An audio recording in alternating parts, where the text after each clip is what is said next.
Assalamualaikum warahmatullahi wabarakatuh. Innal hamdalillah nahmaduhu wa nasta'inuhu wa nastaghfiruh wa na'udzu billahi min sururi anfusina wa min sayyiati a'malina. May yahdihillahu fala mudhillalah wa may yudlil fala hadiyalah. Asyhadu an la ilaha illallah wahdahu la syarikalah wa ashhadu anna Muhammadan abduhu wa rasuluh arsalahu bil huda wa dinil haq liyudhhirahu 'alad dini kullihi wa kafa billahi shahida. Wa ballaghar risalah wa addal amanah wa nasahal ummah wa jahada fillahi haqqa jihadi. Wassalawatullahi wassalamuhu alaihi wa ala alihi wa ashabihi wa man tabi'ahum bi ihsanin ila yaumiddin. Ma'asyiral muslimin rahimani wa rahimakumullah. Marilah kita seluruhnya senantiasa bersyukur kepada Allah Subhanahu wa taala dengan kita meningkatkan keimanan dan ketakwaan kita kepada Allah Subhanahu wa taala. Dengan kita senantiasa berusaha mentaati Allah, Zat yang telah banyak tanpa hitungan memberikan kenikmatan-kenikmatan kepada kita. Sungguh tidak ada hakikat syukur kepada Allah itu kecuali dengan mentaatinya. Dengan kita meningkatkan keimanan dan ketakwaan kita kepada Allah Subhanahu wa taala. Wassaral muslimin rahimani wa rahimakumullah. Wa a'azzani Allah wa iyyakum jami'an. Di antara perkara yang bisa kita ambil pelajaran dari agama Allah Subhanahu wa taala yang dengannya bisa meningkatkan keimanan dan ketakwaan kita kepada Allah adalah mentadaburi ayat-ayat Allah Subhanahu wa taala. Baik itu ayat-ayat kauniyah, makhluk-makhluk yang Allah ciptakan, ataupun ayat-ayat syar'iyah, yaitu wahyu yang Allah wahyukan kepada Rasulullah Muhammad sallallahu alaihi wasallam. Sungguh kalau kita mau menggunakan akal sehat kita untuk melihat, merenungi, mentadaburi, memikirkan ayat-ayat Allah tersebut, ya, maka kita akan mendapatkan satu kesimpulan bahwasanya tidaklah Allah menciptakan itu seluruhnya batil, sia-sia, tanpa guna, tanpa manfaat. Tidak. Tapi Allah ciptakan makhluk-makhluknya ini seluruhnya adalah dengan maksud, dengan tujuan, dengan adanya hikmah.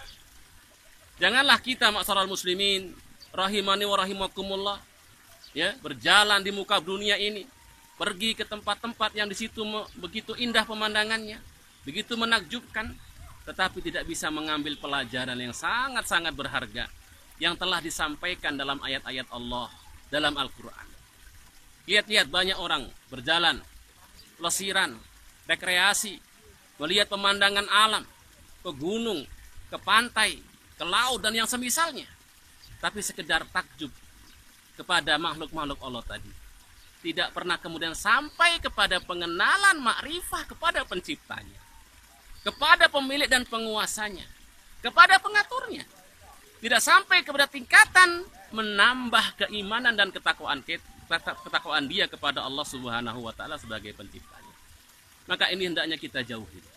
Mari sekali lagi kita tingkatkan keimanan ketakwaan kita dengan mentadaburi ayat-ayat tadi, baik itu ayat kauniyah, alam semesta ini, makhluk yang Allah ciptakan, langit, bumi, matahari, bulan, bintang-bintang, dan segala apa yang ada di langit dan bumi. Untuk kemudian kita mengatakan, Rabbana ma khalaqta hadza batila. Ya Allah, tidaklah Engkau menciptakan ini seluruhnya batil, sia-sia. Untuk kita kemudian mengenali kebesaran Allah dan keagungannya sampai kepada Rabbana wa qina adzabannar. Jagalah kami dari azab neraka. Allah Subhanahu wa taala berfirman dalam Al-Qur'an memuji orang-orang yang mentadaburi ayat-ayat kauniyah, menyanjung mereka dalam penyebutan yang di situ dipuji, tentunya disanjung pelakunya oleh Allah Subhanahu wa taala. Allah berfirman, inna fi khalqis samawati wal ard wa ikhtilafil laili wan nahari la ayatin liulil albab alladzina yadhkurunallaha qiyaman wa qu'udan wa 'ala junubihim wa yatafakkaruna fi khalqis samawati wal ardh rabbana ma khalaqta hadza batila subhanaka faqina adzabannar. Sesungguhnya dalam penciptaan langit dan bumi dan silih bergantinya siang dan malam la ayatil ulil albab. Coba ambil ini pelajaran. Terdapat tanda-tanda dalam itu seluruhnya, yaitu tanda-tanda kebesaran dan keagungan Allah. Tanda-tanda kekuasaan Allah liulil albab, bagi orang-orang yang menggunakan akalnya. Alladzina yadhkurunallaha qiyaman wa qu'udan wa 'ala junubihim. Orang-orang yang senantiasa ingat, berzikir kepada Allah dalam segala kondisinya. Baik ketika dia berdiri, baik ketika dia kemudian duduk, baik tatkala dia berbaring. Wa yatafakkaruna fi khalqis samawati wal ardh, merenungi penciptaan langit dan bumi tersebut. Sampai kepada kesimpulan tadi, ya Rabbana ma khalaqta hadza batila. Ya Allah, tidaklah Engkau menciptakan ini seluruhnya batil. Wa qina adzabannar. Jagalah kami dari azab neraka. Dan Allah menegaskan hal itu pula dalam ayat yang lainnya. Ya, bahwasanya tidaklah Allah sia-sia menciptakan langit dan bumi. Wa ma khalaqnas samawati wal ardh wa ma bainahuma ya batila. Tidaklah kami menciptakan langit dan juga bumi, wa ma bainahuma, dan apa yang di antara keduanya batila. Allah katakan dzalika dhannul ladzina kafaru. Itu prasangka buruknya orang-orang kafir. Ciptakan langit bumi sia-sia, enggak ada gunanya, kurang kerjaan. Itu prasangka orang-orang kafir. Fawailul lilladzina kafaru minan nar. Sungguh celaka orang-orang kafir tadi. Bagi mereka azab dan siksa neraka. Masyarul muslimin rahimani wa rahimakumullah. Seorang Arab Badui, ya, orang gunung, enggak belajar. Ibaratnya enggak berpendidikan. Pernah ditanya, "Bima arafta rabbak?" Dengan apa engkau mengenali Rabbmu? Orang Arab Badui, dia hanya menjawab, dia hanya berkata sesuai dengan apa yang dia dengar, yang dia lihat di alam ini. Maka tak kala dia ditanya, "Bima arafta rabbak?" Dengan apa kamu mengenali Rabbmu? Dia mengatakan, "Al-asaru yadullu 'alal masir wal bu'ratu tadullu 'alal ba'ir." Adanya jejak menunjukkan ada yang jalan. Adanya kotoran onta menunjukkan adanya ontanya. Jagat raya ini, alam semesta ini, kata dia, tidakkah menunjukkan kepada zat yang maha perkasa lagi maha agung. Orang Arab Badui, masyarakat muslimin, yang dikenal tidak berpendidikan, kurang adab, mengenali Rabbnya dengan ayat-ayat kauniyah. Maka bagaimana lagi dengan kita? Kadang kita takjub, kita heran dengan barang-barang ciptaan makhluk yang mungkin ajaib. Ada HP, ya, ada laptop, ada semisalnya. Begitu besar kadang penghargaan manusia kepadanya, begitu besar perhatian mereka, memuji, menyanjung yang kemudian berhasil menciptakannya, membuatnya. Padahal itu juga nikmat Allah, itu juga ciptaan Allah subhanahu wa ta'ala. Sedikit ilmu yang Allah ajarkan kepada mereka. Wa ma utitu minal ilmi illa qalila. Kita begitu takjub, begitu heran, kok bisa ya pakai alat seperti ini ngomong dengan orang yang jauh, kirim video, kirim segala macam, informasi begitu cepat. Kita kagum. Tapi yang sangat menakjubkan lagi sebenarnya, tak kala kita nggak bisa mengambil faedah dari sekian banyak makhluk-makhluk ciptaan Allah. Afala yanzuruna ilal ibili kaifa khuliqat.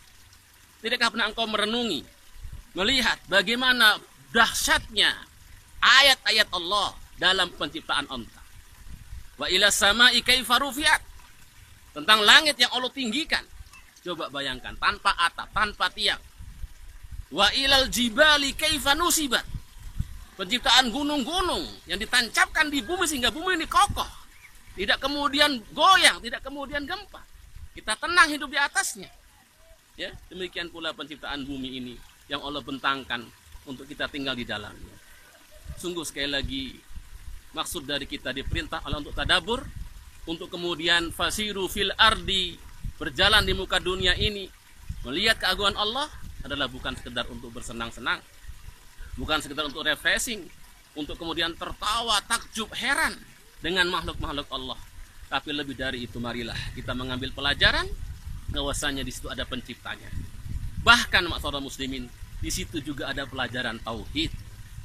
Karena kalau kita mau merenungi dari penciptaan semua itu seluruhnya, pengaturannya, nggak mungkin penciptanya ada dua, apalagi lebih. Ini saya akan hancur alam semesta ini kalau penciptanya, pengaturnya itu banyak.